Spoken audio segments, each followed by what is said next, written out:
So ABBV-400 is a novel antibody-drug conjugate that has an antibody anti-c-Met that we already know called Teliso.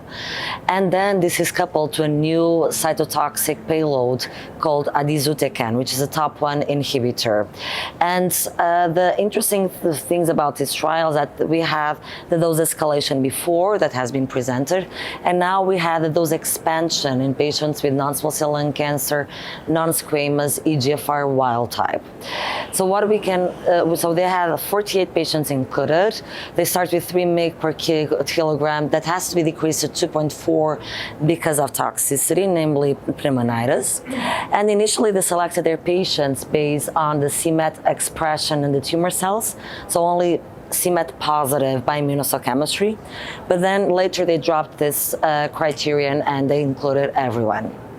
So in terms of toxicity, we had the classic chemotherapy toxicities with grade 3 and plus neutropenia and anemia, which is about 20%, and also a lot of grade 1, grade 2 GI toxicity, namely nausea and diarrhea.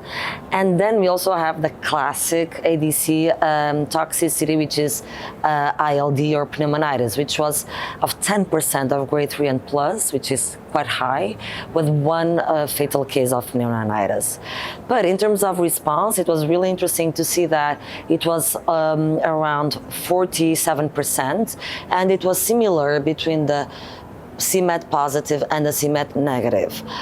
But if we look to the very high c-Met expressors, the response rate was almost 80%, but it was only 9 patients, so we have to be a bit cautious on this.